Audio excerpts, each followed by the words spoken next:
নমস্কার প্রিয় দর্শক, স্পিকার আদি অফিসিয়ালে আপনাদের স্বাগত। আমাদের নতুন চ্যানেল, আপনাদের ভালো লাগলে শেয়ার করবেন আমাদের প্রতিবেদন, সাবস্ক্রাইব করবেন আমাদের চ্যানেল।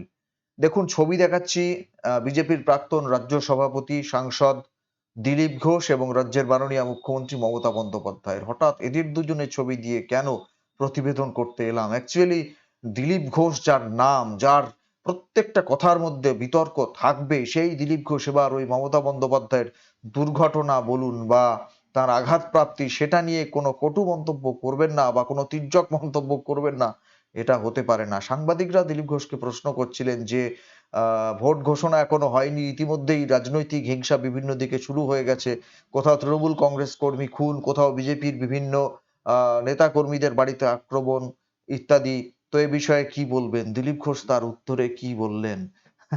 দিলীপ ঘোষের বক্তব্য আপনাদের নিশ্চয়ই শোনাবো, তবে তার আগে আপনাদের বলি দিলীপ ঘোষ কি বললেন। তিনি বললেন যে খুন, জখম, ধর্ষণ তো এ রাজ্যে নতুন কোনো খবর নয়, এ তো প্রত্যেক দিনই লেগে রয়েছে।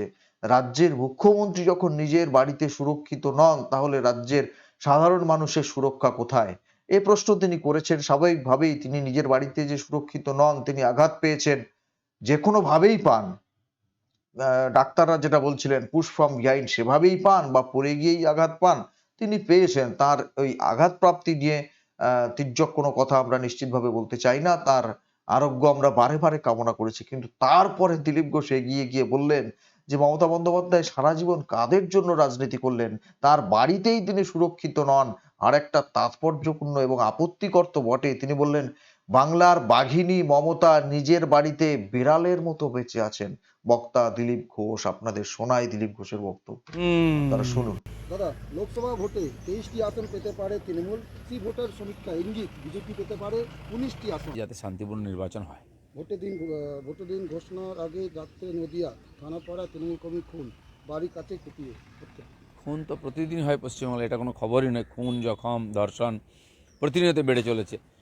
এখানে পুলিশ প্রশাসনের যে ভূমিকা কিছু বোঝা যায় না। যেখানে মমতা ব্যানার্জি সুরক্ষিত নয় নিজের বাড়ির মধ্যে, তাহলে আর বাকিরা কীরকম সুরক্ষিত থাকবে? এটা তো চিন্তার বিষয়। ভোটের আগে ফির বিজেপিতে অর্জুন সিংয়ের শুভেন্দু আর দেবেন্দু। আরও অনেকে আসবেন, সবে আসা শুরু হয়েছে। ছোট বড় বহু নেতা বিজেপির দিকে আসবেন, কারণ নরেন্দ্র মোদী ক্ষমতায় আসছেন, বিজেপি পশ্চিমবাংলায় এগিয়ে আছে। তো রাজনীতিতে যারা আছেন তারা তো যে সরকার আসবে, যে পার্টি জিতবে, তার দিকেই থাকবেন। লোকসভা ভোটে যেন আতঙ্ক পিছু ছাড়ছে না বাংলার। আতঙ্ক নিয়ে রাষ্ট্রপতি দ্বারস্থ সন্দেশখালীর মেয়েরা। সন্দেশখালীতে অত্যাচার হয়েছে, ভয়ের পরিবেশ এখনও আছে, কাউকে যেতে দেওয়া হচ্ছে না। তো তারা নিজের সুরক্ষার জন্য চিন্তিত। বহু লোককে বলেছেন, কিন্তু এখন তারা নিজে রাষ্ট্রপতির কাছে পৌঁছে তাদের বক্তব্য রেখেছেন। আমার মনে হয় দেশের জনতা আরও পরিষ্কার জানতে পারবে যে ওখানকার মানুষের উপর দিয়ে কী হচ্ছে। মুখ্যমন্ত্রী মেডিকেল বুলেটিন চেঞ্জ করা হচ্ছে। দেখুন, মুখ্যমন্ত্রী নিজে বলেছেন তাকে ধাক্কা দিয়ে কেউ ফেলে দিয়েছে। খুবই চিন্তার বিষয়। মুখ্যমন্ত্রী নিজের বাড়িতে যদি সুরক্ষিত না হন, তাহলে কোথায় সুরক্ষিত হবেন? আজ সেই দৈর্দণ্ড প্রতাপ মমতা, যিনি নিজেকে বাঘিনী বলতেন, তিনি বাড়িতেও বিড়ালের মতো বেঁচে আছেন। তার আত্মীয় স্বজনের উপরে ভরসা নেই, তারা বিদ্রোহ করছে তার বিরুদ্ধে। কী ধরনের রাজনীতি উনি করেছেন? কার জন্য করেছেন? নিজে আত্মীয় স্বজনের জন্য সব করার পরেও খুশি করতে পারেননি, তার জীবন সংশয় হচ্ছে। এই ধরনের রাজনীতিতে কার লাভ? সারা জীবনটা ওনার আমার মনে হচ্ছে ব্যর্থতায় ভরে গেল এবার। শুনলেন দিলীপ ঘোষের বক্তব্য?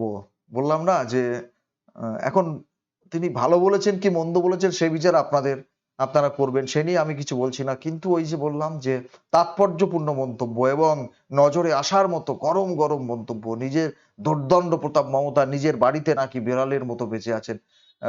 তারপরে তিনি যে ইঙ্গিতটা করতে চাইলেন যে কাদের জন্য রাজনীতি করেছেন, বাড়ির লোকজনকে খুশি করতে পারেননি, এরকম শুরু। তো সেই জন্য বললাম যে দিলীপ ঘোষের বক্তব্য আপনারা ভালো বলুন মন্দ বলুন, তিনি সোজা কথা সোজাভাবে বলেন, এটাতে কোনো ভুল নেই। তাতে তার বিরুদ্ধে সমালোচনা হোক বা ঝড় উঠুক তার বক্তব্যে, তিনি নিজের জায়গাতে সোজা সাপটা থাকেন। এই মাত্র কয়েকদিন আগে দেখলেন না কাকে যেন উদ্দেশ্য করে বলেছিলেন কানের নিচে একটা থাপ্পড় দেবো 7 দিন শুনতে পাবেন না, বক্তা দিলীপ ঘোষ।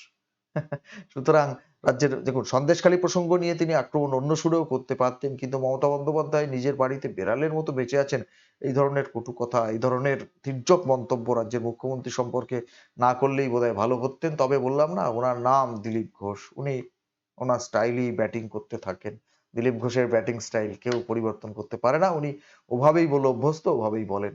কি বলবেন আপনারা? আপনাদের মূল্যবান মতামত কমেন্ট বক্সে কমেন্ট করে জানাবেন। আর যেটা বারে বারে বলছি, আমাদের এটা নতুন চ্যানেল। এই চ্যানেলেও আমরা নিয়মিত প্রতিবেদন আপলোড করতে থাকবো। আপনাদের ভালো লাগলে আপনারা শেয়ার করুন, সাবস্ক্রাইব করুন আমাদের চ্যানেলটি, পাশে থাকুন। দেখা হবে পরের প্রতিবেদন নিয়ে। ধন্যবাদ।